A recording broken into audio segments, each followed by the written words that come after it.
Okay, guys, so there's this 12-part series called Who the Did I Move In With? And y'all keep tagging me to react to it.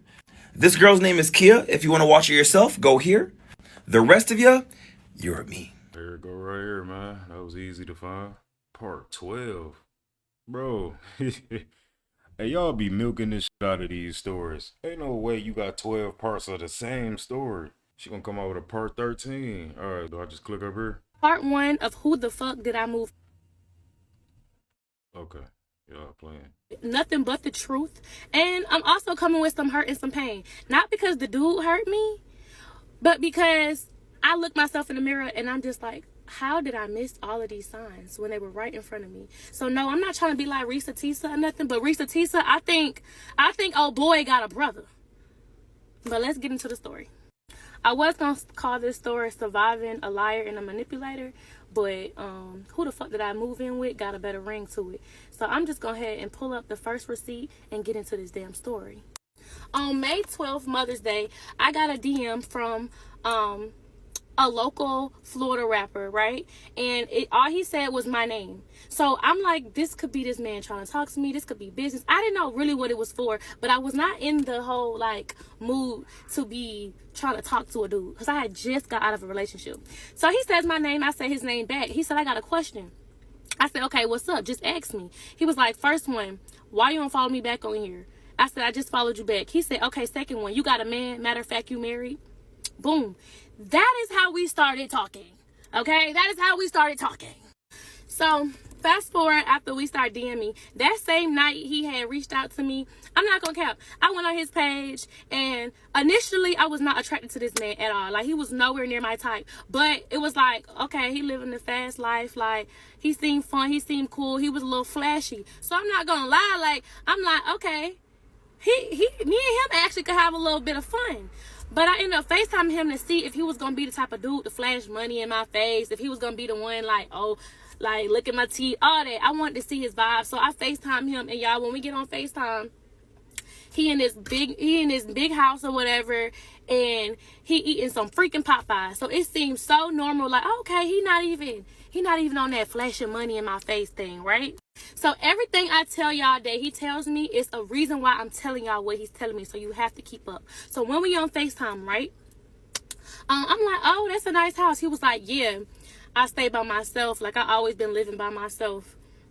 I've been living by myself and on my own since I was 18. Cool, right? Then fast forward in the conversation, he brings this big ass pit bull dog in the camera and he's telling the dog to sit, and the dog not listening to him. But he was like, that's cool. Like, he trying to be funny right now. He's screaming, sit. Like, he's telling this dog to sit, but the dog is not answering him. Like, the dog didn't know who he was.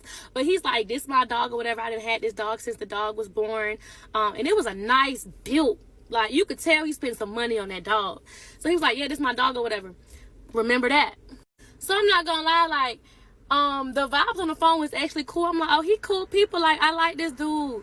And then, like, my brother, he also raps, right? So my brother comes in the room while we on FaceTime, and he started telling him, like, he rapping stuff. So he like, shit, play your music. So they going song for song, and I just love that he's interacting with my brother or whatever, right?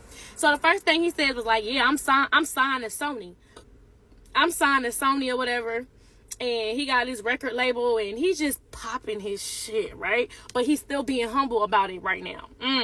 After the phone conversation, I took it upon myself to say, you know what? I actually like talking to you. Let's talk some more. So as we're talking more and more and more, we start FaceTiming a little bit more, and I'm starting to hear like a dude in the background. I'm like, who is this dude in the back? But I didn't ask him that because that's none of my business. But he was just like, man, my homeboy, we stay in the same neighborhood. He always at my house. Like, he ain't got no friends, and he be bored sometimes, so he just stay here. So I just let him stay on my couch. Yeah, okay. Anyway, whatever. At this time, I was on the way to my sister's wedding, right? So I had a whole trip planned to go out the country, but my my layover was in Florida, y'all. So this was literally like maybe like a week or two after we started FaceTiming, and he was like, yo, since your layover is in Florida, I'm gonna get you another plane ticket. Cancel your plane ticket back home and just stay here so I can get to know you. Like, give me like 48 hours to win over your heart or whatever. So I'm like, I don't know, like, you a stranger. I don't know how to feel about staying in Miami with you and I don't know you. So after I go do a little bit more research on him, I see that he has a child. So I confront him about it, like, dang, why you ain't tell me you had a child? Got a kid and too? he was like, huh? I'm like, you got a baby, a new baby too. And I said, I ain't got time to be dealing with no baby mama drama. I never dealt with nobody who has a kid. I don't have no kid. I don't want to talk to nobody with a kid. That was something I was very heavy on. I don't want to talk to nobody with a child. But he was just like, you ain't got to deal with no baby mama drama. Like, none of that. I said, yes, I am. I already know how it go. He was like, what if I told you my baby mama was dead? So I was quiet because that took me for a loop. What am I supposed to say after that? So then he proceeds to talk and say, nah, I really don't even know my baby mama like that. Like, I promise you would never have to deal with none of that. You probably won't even hear from my baby mama because I don't know her myself. So I'm like, wait, hold on. How you don't know your baby mama? Like, now I'm a little curious. What you mean? You had a baby with somebody who you don't know? So he tells me this story, y'all. So he go ahead and tell me this quick little story about how he met his baby mama at a party. He was talking to them, and it was a group of friends who was intoxicated, and he was like, y'all better not drive because y'all might get into an accident. And then he was like, literally 10 minutes after they drove, they got into an accident. So he felt bad because he spoke it into existence. And so he went to go visit the girl in the hospital or whatever. He went to go check to see if she was okay. And then after that happened, they started texting a little bit, right? And then, you know, one thing led to another. They met up and they did the do. And they did the do for like about 2-3 times, and then out of nowhere she called him and like, I'm pregnant. And then he tells the story about how he was like, I don't even know you, like we don't know each other, I don't think we need to have no child. And then she was like, well, I could take care of the baby on my own. And he was like, at that point he knew that she was gonna try to keep the baby, so he was like, she didn't want to get an abortion, so she just had the baby. But I really feel like she just wanted to keep the baby because of who I was and what I got. Like, basically, she trapped this man. And since then, you know, like, she had a baby, but he don't know the girl. Like, that was how he kicked it to me the entire time, y'all. The entire time. Keep that in mind, please. So, here go red flag that I missed of that stupid story. I'm like, you know what? I'm gonna go to Miami with you. We're gonna have a good time. You got 48 hours to win me over. You want to win me over so bad? Show me something. So when I get there, y'all, this man pulls up in a red Corvette, a C8, whatever fucking car it was. Yeah. But he pulls up in this little nice, fast. It was sexy, not gonna lie. And I'm thinking, why did he pull up in this? Because I knew he had a Hellcat at home, but I was wondering why he pulled up in that. And I was like, why you drive this? He said, I just ain't want to put my Hellcat on the road. I just wanted to drive my other car for a little bit. So he kicked it to me like he got this nice C8 Corvette. And I ain't say nothing of it at the time because I'm thinking he telling the truth. What he got a lot for? Like, this his car. And then I told him I wasn't going to be sleeping with him or like staying the night with him, right? Because I don't know him like that. He was like, what you mean? I got your own room. Like, we got a hotel, but you got your own room. So I'm over here like, oh, he's respectful. This man ain't get one hotel room. He made sure he got 2. He really just trying to show me a good time. He not trying to be disrespectful. So we vibing out. We riding. Like, Miami was cool.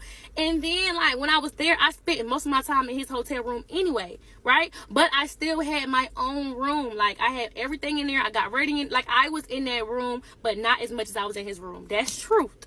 So then he's like, I got this whole dinner date planned. I just cannot wait for you to come here. I've been wanting to take somebody here for the longest. It's real nice. You're going to like it. I'm like, I don't have no outfit for it because remember, I was just coming from a trip out the country. I wasn't prepared for no Miami trip. He was like, don't worry about it. I'm going to take you on a shopping spree, get whatever you want, whatever you need. So we going to this nice luxury mall. I'm like, look, I'm going to be honest. I'm not the type to shop at places like this. Like, you don't got to do much to impress me. So all these expensive designer stores, I was like, dude, I don't even know where to start. Can we go to a black people mall? That's exactly what I told him. He was like, yeah, I can take you to another mall or whatever. I'm a Forever 21 type of girl. You know what I'm saying? Like, I'm a mad rag type of girl. I will literally go shop in Route 21 and I will be A-okay. So he takes me to this other mall. I get a dress. I get heels, I get a purse. He's like, get whatever else you want. Whatever you want, you can have it. Like, you want some new shoes? I got some new Jordans. Matter of fact, when he picked me up in his C8 Corvette, he already had the new Jordan 12s waiting for me. Like, he already gave, I'm gonna spoil you, I'm gonna do everything that I can. So, like I'm saying, he's doing everything that's making me smile. And yes, it is spending money on me, but he's giving me this image of him being this big baller rapper in Florida, and he got it like that because, oh, one time we was on FaceTime, he was like, money good, you ain't never gotta worry about nothing, money straight. So we're gonna talk about the rest of it in part 2. But yes, part 1 of surviving a liar and a manipulator. Period. For this to be a fucking part 1, dog seemed like a great guy. All right, so I found